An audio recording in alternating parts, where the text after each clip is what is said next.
Cari amici, ben ritrovati, nuova puntata di Eventi del Territorio e siamo alla Primavera Cairanese. Sono in mezzo a una bellissima serata a tema tra il presidente della Proloco di Cairano, Giuseppe Spagnol, e una volontaria che poi vi presenteremo. Ma parliamo con il presidente. Ben ritrovato Giuseppe, è un piacere averti qui. Si parte dalla grandissima anche quest'anno 2023. Sì, allora Luigi, sì, partiamo anche quest'anno alla grande, dai, fino adesso non possiamo lamentarci, a parte il tempo che quello però fa parte dell'imprevisto.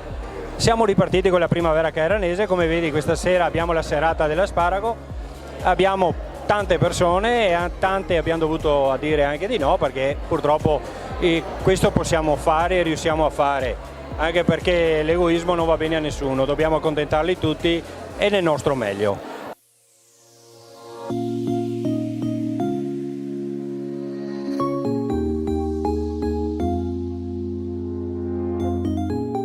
Diamo la parola adesso a una volontaria, Poloni Martina Lisa. Ben ritrovata Martina. Grazie mille.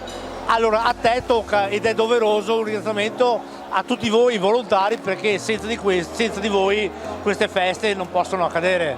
Assolutamente sì. Diciamo che un doveroso ringraziamento a tutti i volontari che già in queste serate, ma anche oggi pomeriggio, sono venuti qui, hanno dato una mano e fanno in modo che ci siano serate a tema come questa, come quella dell'asparago.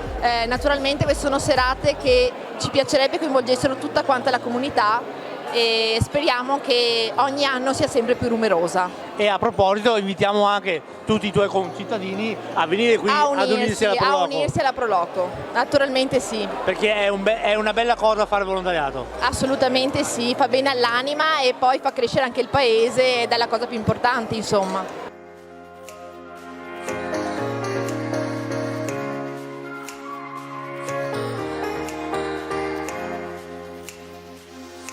Allora, i prossimi appuntamenti, a parte domani mezzogiorno faremo una grigliata come sempre, domani sera i nostri giovani faranno la serata Sconvolt, che sono 4 anni che la stanno aspettando per poterla riproporre, adesso speriamo che tutto vada bene. Poi il 1° maggio abbiamo la pedalata ecologica organizzata a Lucidia Dora, che anche loro cercano di fare del suo meglio.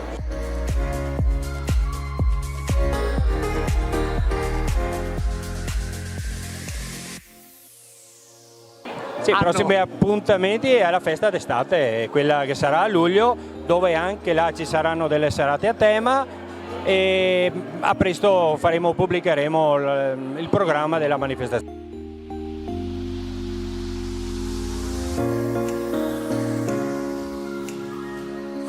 Ma scherziamo, bisogna che venire a Cairano, anche perché è giusto sentire e gustare un po' i sapori di tutto il Veneto, quindi trovo bene, ringrazio Luigi che è sempre presente e ringrazio tutti voi che parteciperete.